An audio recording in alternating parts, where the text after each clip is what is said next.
जय हिंद जय भारत। तो दोस्तों एक और वीडियो में आपका फिर से बहुत बहुत स्वागत है। जी हाँ दोस्तों, 8th पे कमीशन को लेकर हाल ही में एक बेहद ही बड़ी अपडेट निकलते हुए नजर आई है। जी हाँ दोस्तों, सरकार ने कर्मचारियों की 7 बातें मान ली हैं जो कि 8वें वेतन आयोग में जारी की जाएंगी।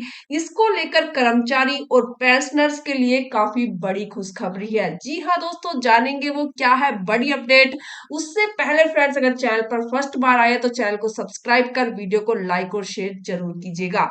जी हाँ दोस्तों, आप सभी को बता दें, जो 7 बातों की मांगे रखी गई थी पेंशनरों द्वारा और कर्मचारियों द्वारा, उनको यहाँ पर सरकार मानते हुए नजर आई है। वो कौन कौन सी बातें हैं जिनको सरकार ने यहाँ पर मान लिया है, उन सारी बातों पर विस्तृत चर्चा की जाएगी आज की इस वीडियो में। तो वीडियो में लास्ट तक बने रहिएगा, वीडियो को स्किप करके कहीं मत जाइएगा। तो जान लेते हैं वो कौन सी बड़ी खबर निकल कर आ रही है अब 8th पे कमीशन को लेकर। जी हाँ दोस्तों, आप सभी को बता दें, 8th पे कमीशन 8वें वेतन आयोग पर ये 7 बातें मान ली गई हैं।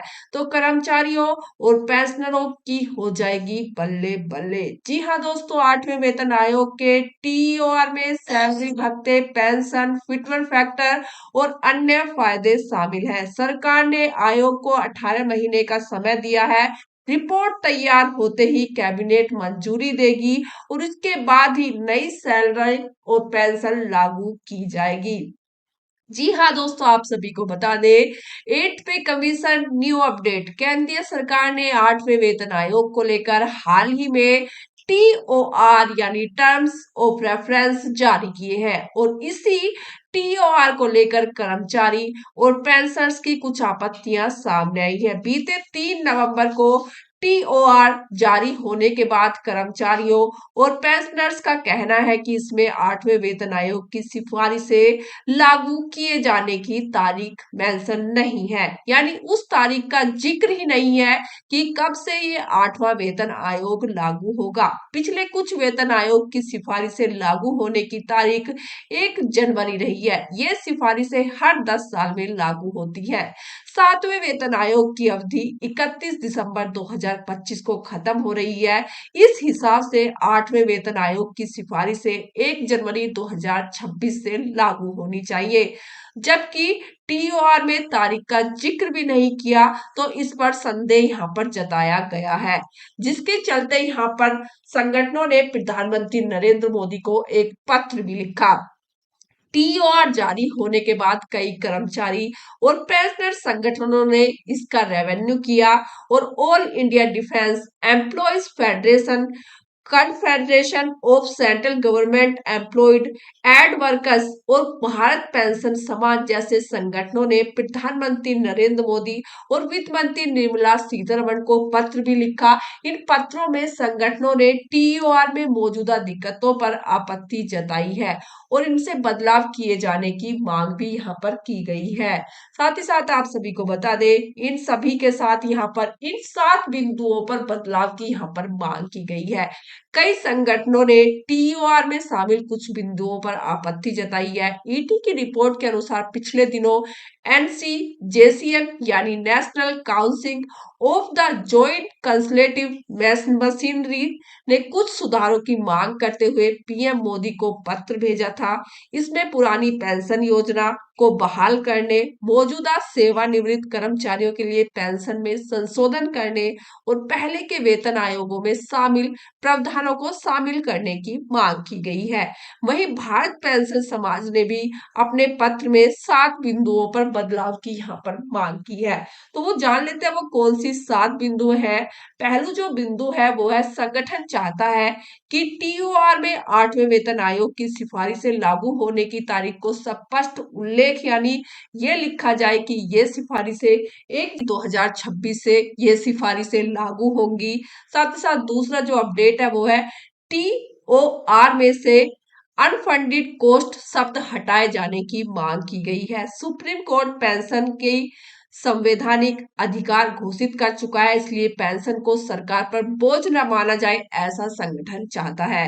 साथ ही साथ 2004 के बाद नियुक्त हुए 26 लाख से अधिक कर्मचारी एनपीएस की बजाय ओपीएस बहाल करने की मांग कर रहे हैं। बीपीएस ने मांग की है कि 8वां वेतन आयोग ओपीएस एनपीएस, यूपीएस इन सभी सिस्टम की समीक्षा करेगा।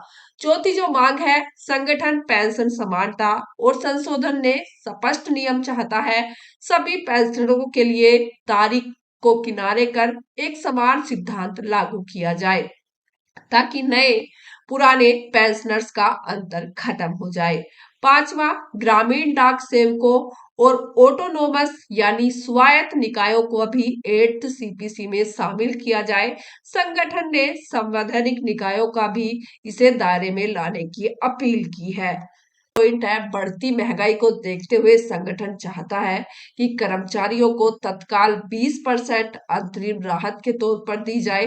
पेंशनर्स के मामले में ये सही बातें लागू हो। और सातवां जो कि सबसे लास्ट का है वो है, संगठन ने CGHS यानी सेंट्रल ग्रुप हेल्थ स्कीम में भी बदलावों की मांग की है। यानी इसमें CGHS केंद्र खोले जाने चाहिए, कैशलेस इलाज हो और लंबित संसदीय समिति की सिफारिशें लागू करने जैसे मांगे शामिल की गई है। तो ये 7 मांगे यहाँ पर सरकार से की जा रही है, पेंशनरों की और कर्मचारियों की। ये चाहते हैं कि ये 7 मांगे यहाँ पर 8th पे कमीशन के अंदर पूरी हो और सरकार इसको लेकर काम भी करते हुए नजर आई है। संगठन का कहना है कि 8वें आयोग में ये सारे बदलाव कर्मचारी और पेंशनरों के हित में होंगे। उनका कहना है कि केंद्र को इस मामले में संज्ञान लेना चाहिए और जल्द ही इन मुद्दों पर अपना इरादा स्पष्ट करना चाहिए। बता दें कि इससे पहले भी AIDEF और CCGEW ने 30 साल सेवा दे चुके 69 लाख पेंशनरों को 8वें वेतन आयोग से बाहर किए जाने का विरोध भी किया था। हालांकि कहा जा रहा है कि इस मामले में आधिकारिक तौर पर स्पष्टीकरण नहीं है कि 8वें वेतन आयोग को 2026 से लागू किया जाएगा या नहीं। इसे लेकर भी संगठनों के बीच स्पष्ट संदेश नहीं पहुंचा है, क्योंकि जो TOR जारी किया गया है उसके अंदर कोई तारीख नहीं दी गई है कि इस तारीख से नया वेतन आयोग लागू किया जाएगा। तो अभी इसको लेकर कोई भी जिक्र नहीं किया गया है। और यहाँ पर क्या कहता है TOR? TOR यानी टर्म ऑफ रेफरेंस किसी भी आयोग का रोड मैप होता है। इसके तहत ये तय किया जाता है कि आयोग किन मुद्दों पर विचार करेगा। 8वें वेतन आयोग के TOR में सैलरी, भत्ते, पेंशन, फिटमेंट फैक्टर और अन्य फायदे शामिल हैं। सुप्रीम कोर्ट के पूर्व जज जस्टिस रंजना प्रकाश देसाई का आयोग और चेयरपर्सन बनाया गया है।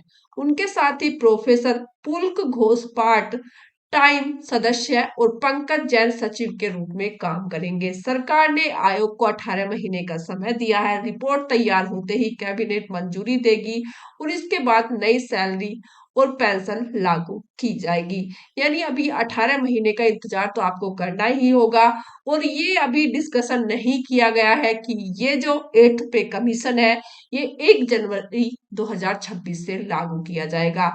ये तो आने वाला वक्त बताएगा कि अब सरकार करेगी क्या।